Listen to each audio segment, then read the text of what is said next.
enabled. KPMG and CNBC-TV18 present Transforming Dilemmas into Decision-Making. Hello and welcome. You're watching us here on a fresh new series on CNBC-TV18 in association with KPMG. The series is called Transforming Dilemmas into Decision Making. And on the first episode, we discuss India's big consumption story. What are the opportunities? What are the perils? And for you, we've put together an extremely august panel who are going to give their insights into what challenges and what opportunities lie ahead for the great Indian consumer story. Let's talk about all of them. We have with us Shankar Prasad, who's the founder of Plum Goodness. We also have Sakleen Aneja, who is the CEO of the Good Glam Brands. We have Rohan Mirchandani, who's the founder of Epigamia. Love your products, by the way. And then we have Amit Agarwal, who's the Group CFO, Raymond. And to provide the knowledge and insight into all of this, we do have with us Harsha Razdan, who's the head of consumer markets at KPMG. To start things, Harsha, just wanted to know your thoughts. The last couple of years have been extremely interesting, so to say, very eventful in the consumer space. We've had the advent of D2C, and I'm not even mentioning the pandemic.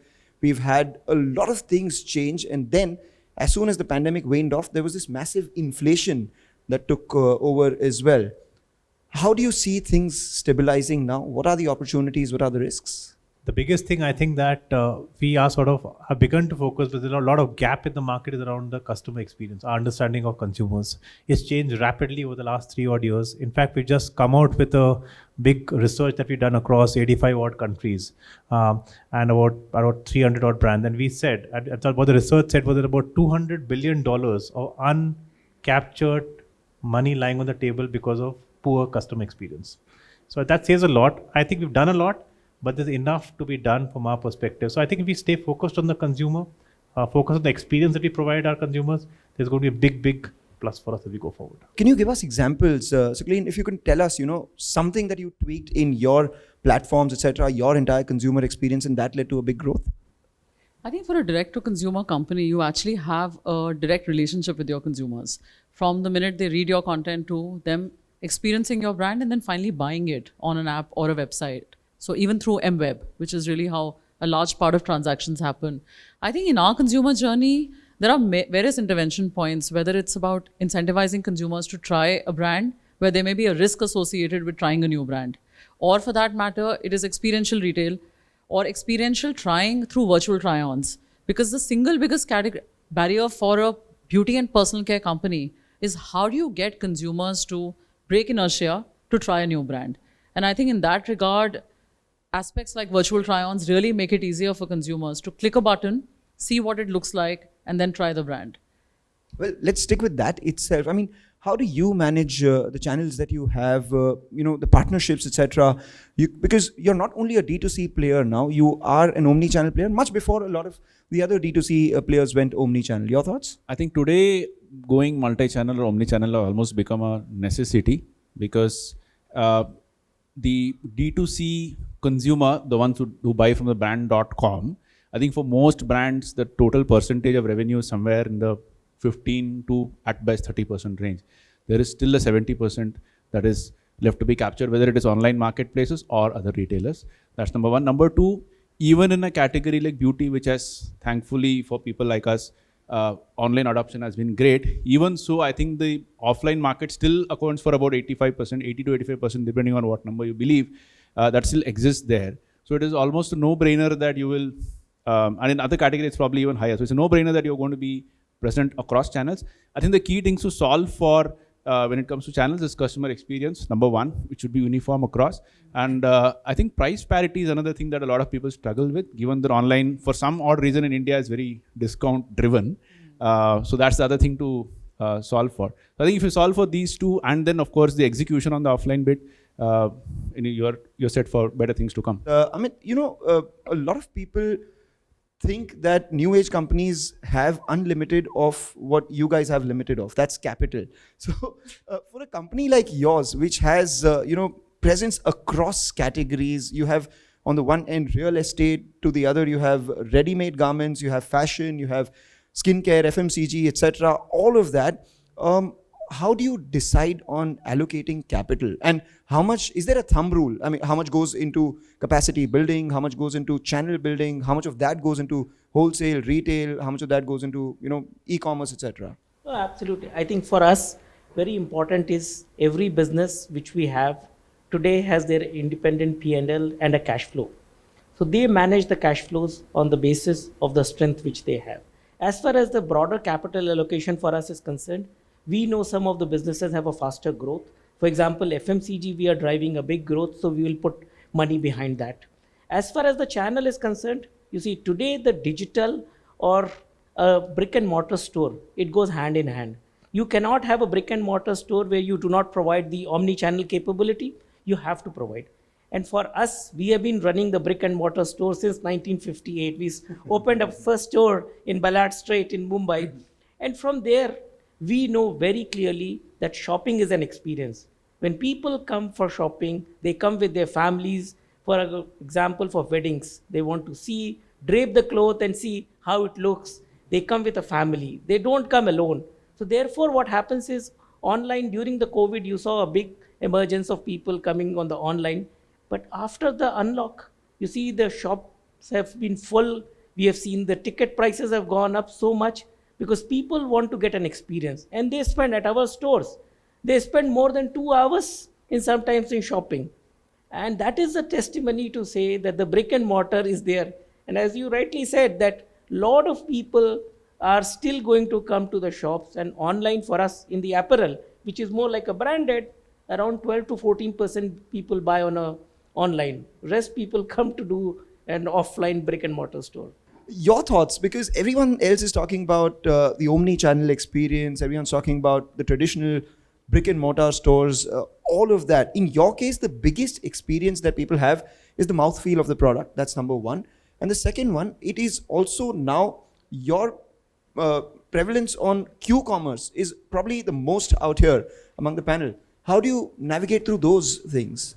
Yeah, so I think, so we didn't start in 1958. We were 2015, 2016. So that was a little shorter term. Much later. Not too much later. But we were also an offline to online. So we were offline first, so and for us, it was always the brick and mortar distribution, the usual channels. I think with COVID, just like everyone else here, with digitization taking off, we reduced friction on discoverability. That was always a challenge for us, right?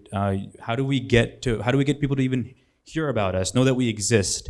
That today our online sales went up. We have our own D2C channel. It's 1% of our sales. We're a food business. But what's important to understand is that the friction that's removed now allows consumers to discover us much easier. Quick commerce allows you to experience it much faster. These things didn't exist before. And our offline is fully back in full form, but people now will come to our website. Our conversion is very low on our D2C. Not good metrics for a VC, but the conversion is happening in other channels. It's not happening directly with us, but our education is happening with us, and people are really willing to go and experiment, look at the product, look at the nutrition information. COVID helped with that as well. And that allows us to reach consumers much easier than it was before. And that brings me to my question to you, Harsha. And, the show is called Transforming Dilemmas into Decision Making. Can you give us examples? So long as you, as much as you can without divulging, client information, etc. What were some of the dilemmas that y'all turned into, good decisions and that changed things for them? See, I'll go back to what our panelists have said. Eventually, it's about the right customer experience. We've quoted about experience. We talked about some people will have challenges around how you resolve issues. Sometimes with brand integrity. We realize the brand integrity has become key to success. But what we've realized is that as long as you're able to identify what the problem is and address it, there is something on the table.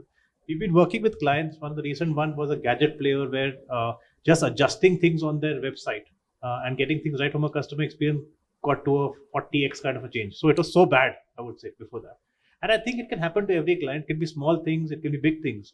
We've had cases where it's a home interior company and they work with a lot of influencers. And difficult for the influencers to be managed because you have final consumers like us buying. But can you integrate the whole chain into a cycle? And this is a 3-year process talking about 100 crore kind of a top line coming into the company. So yes, I think there are chances, there are opportunities available. We have to identify what niche we go after each of us. So Glenn, coming to you, you guys have not only been focusing on your own brand, but now you all are a house of brand strategy, so to say. what do you guys deploy in other brands? And what have you all learned from your experience that makes it easier for you to scale up other brands? And is that the way forward for you? So for us, actually, the group only came together about a year ago with integrations that happened across almost 5 new brands that came into the group. So now if you actually see from a learning curve perspective, the company was formed in 2017. So the brand started, MyGlam started its journey in 2017. And sitting in 2022, we actually have now a vision of creating a digital conglomerate. And again, the journey is to go from online to offline, create an omni-channel experience. And in terms of scaling capability, I think the holy grail is the product. Because if you have to fundamentally get consumers to repeat, whether it's in offline or online, the obsession has to be for first, product quality, and second is differentiation. Are you really able to offer to consumers either a differentiated experience or a differentiated product, which makes them want to try a new brand versus the traditional brands of the past? I think that remains a key endeavor for all of us. All right, that makes sense. And your thought, Shankar, on the categories that y'all decide whether y'all should enter or not, because y'all, as far as I know, I know y'all as the face wash company, which is dabbling into other categories now. You'll have some presence in hair and increasingly makeup. How do you all decide what categories to get into and what not to? It's very tempting to want to do everything because you think you have the consumer database, you think you have insights, you think you have distribution, you have the market relationships. We are very careful to select where we go, and the way we select is to say what do our consumers ask for, and therefore that listening is important. Secondly, what I call the right to win. Do I have a right to win in that category? Easy to ask the question, difficult to answer. Everybody thinks we can do everything, but I think there are certain strengths inherently that you code into the DNA of what you're creating, and I couldn't agree with Sukleen more when she says product is the sort of going to be the winner eventually for across categories. So can you execute on product and deliver a customer experience that is consistent across all the categories you choose? There are categories where we think we won't be and we sit out of those. Where we think we can, we run the experiment, and then we are very clear if the experiment doesn't succeed in 2 quarters, 3 quarters, 4 quarters. Can you give us an example? So, well, there are certain categories we're working on that I can't give you an example. What part of the body are they used on? No, I was just kidding. No, so there are categories where we even gone for a complete rejig. We launched hair care in 2018. We did a rejig in 2021. V3 is coming up soon. We also learn through these what I call experiments as to what consumers prefer, what they don't prefer, what they're really looking for versus who the noisy ones on social media are. Maybe they are not your consumers. Maybe they are the ones who have a high share of voice or share of noise on social media.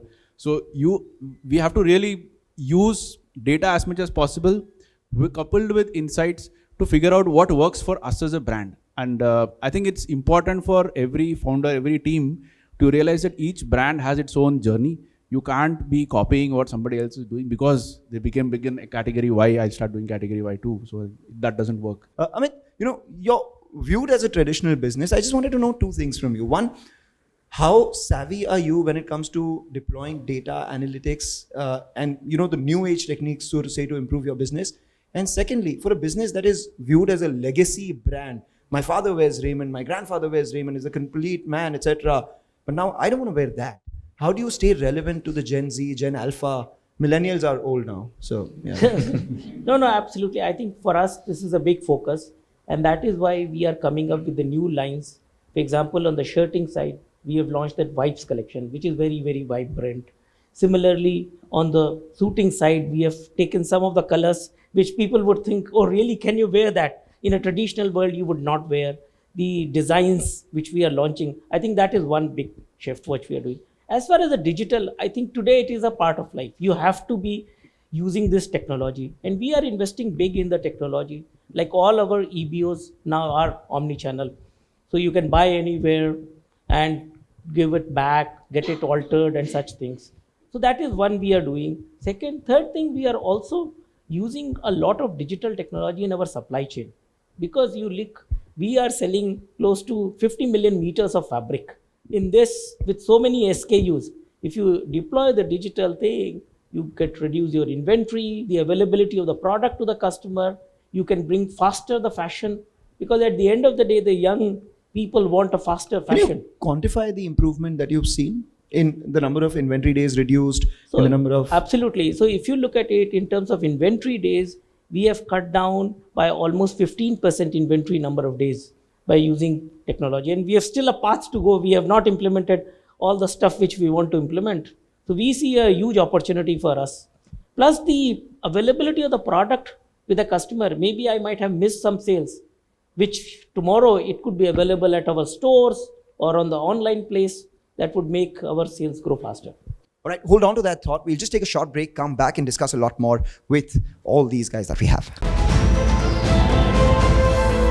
KPMG and CNBC-TV18 present Transforming Dilemmas into Decision-Making. KPMG and CNBC-TV18 present Transforming Dilemmas into Decision-Making. Welcome back. You're watching us here on a special series, Transforming Dilemmas into Decision Making. And we're in discussion with the top brass of India's consumer sector. Speaking about margins, one of the biggest challenges that companies like yours would be having is maintaining inflation with price hikes or passing it on to consumers, or not passing it on because you want to keep your volume share intact. I mean, how does that come about? How do you navigate through that challenge? Yeah, I mean, it's the billion-dollar question in all the food company boardrooms right now. And if you look at this sort of inflationary environment, it's predominantly food-driven, right? I mean, if you see everything happening around the world, on every aspect of it, and not only that, inflation hasn't kept up with income levels. So, at some point, while we are, we have investors, we also have, cash to preserve, we've got employees to feed. And, the cardinal sin for a startup is to do price increases. We've done 2 this year already. And there may be one coming up in 3 months.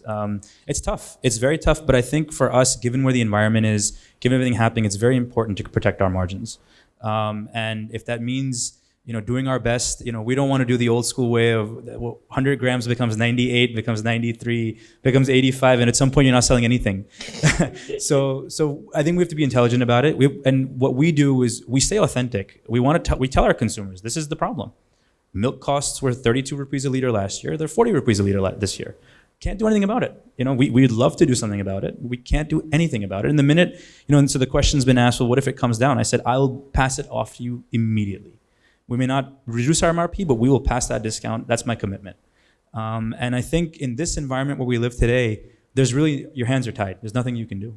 How do you navigate, or how do you, suggest companies on all these parameters, like he said, reducing inventory days, managing the price, volume, margin equation, or entering newer categories, etc.? So I think this is a pretty common question coming up, and you do know that, the irrespective of the monsoon, how it's happened this year, it's happened on time, but it's hit its number, but it's been delayed. So somewhere it's hitting the farmers in the rural markets. We've also had clients talking to us about the increased pressure on exports. So you're very right that cost is becoming critical. Next year, with a global recession looming around us, we have to be even more careful. Some of the things which clients are doing, obviously you keep a tight control on costs, but some of the multinational companies have started to set up stronger, I would say, capability centers in the country. If you remember a year and a half ago, or 3 years ago, a lot of people used to be flying into the US, doing some jobs, coming back in. Now they realize if you set up your own center, it's easier, you get your expats coming in here, running the center. So the hottest job going, I would say right now, is the center head, especially cities like Bangalore, Delhi, and Mumbai. The second thing which people have done is increased automation. We are seeing huge amount of clients talking to us saying, and a lot of CFOs, I must say, CFOs never used to be challenged on cost till about 2019-18, as much as now. And now CFOs, CEOs both calling us and saying, guys, tell us, what can automation do? Can you shave off something? Can I create a little bit of buffer for me next year and invest in money? So I think these 2 levers, if I would say, are the critical ones that we look at, apart from the standard stuff which we said in terms of. What I'll do is now I won't, ask specific questions to specific people. I'll throw out a question and all of you all have to take a dig at it, okay? Give it to me in 3 words.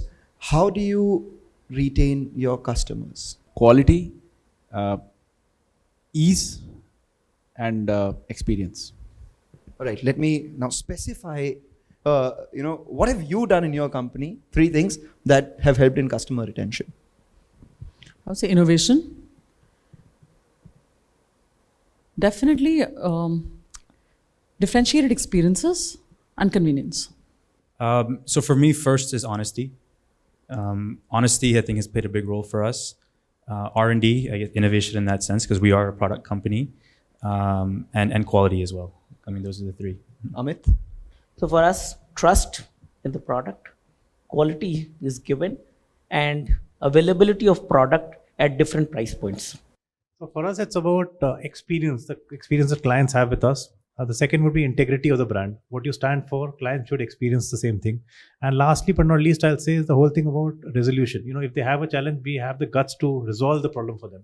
If you can do these three things, it's a big one for us. All right, and this brings me to my final question, because we're all talking about the opportunities, etc. What is the big risk that you foresee in the next 12 months? 12 to 24 months. On the consumer demand side, I don't see too much. I think supply side is very shaky. You keep getting hit with surprise after surprise. Once there is China, then there's Ukraine, then there is inflation, something else.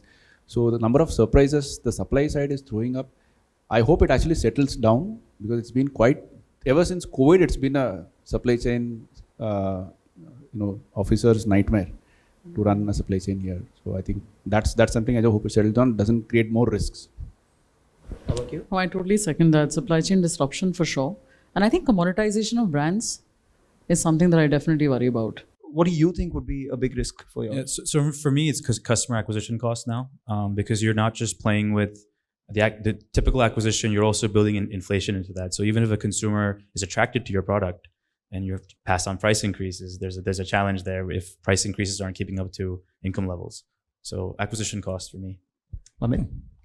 I think what is important is to understand that 12 to 24 months, we are seeing completely into kind of a K-shaped recovery. So the question is about the consumer. There is a one need consumer and one is a want consumer. The need consumer have a challenge in order to buy stuff, whereas the want consumer has enough and more to buy. I think that's going to be a big challenge, that how you bring little bit more from a need to want consumers. And the second thing, as everyone said, supply chain. See, if we have export businesses, some of our things which go to the US, Europe, which used to be normal 35-day cycle has gone to 65, 70 days, which is hurting a lot. Right, and that brings me to my final question to you, Harsha, because we've had a supply chain problem. We've had, less differentiation between two brands as a problem, rising consumer acquisition costs and inflation as a problem. We've had, a bunch of increasing cycles as a problem. What solutions do you have? For me, the biggest thing which can solve a lot of it is talent. I think all of us sort of on the table, if you were to have replicas of all of us, let's say 10 of them, it'll be much easier. The biggest thing is managing talent, grooming talent, half of them working remotely, not being in office, establishing the culture. Can your talent do the same thing that all of us think we can do for ourselves? All right, that makes sense. I mean, all the environmental problems, you go ahead and mitigate it with human resources. That, ladies and gentlemen, brings us to the end of this rather insightful conversation. Stay tuned to CNBC-TV18. Thank you for watching.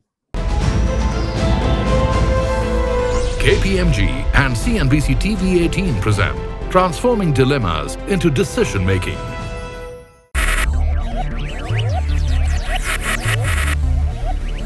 Focus, ideate, innovate, enable.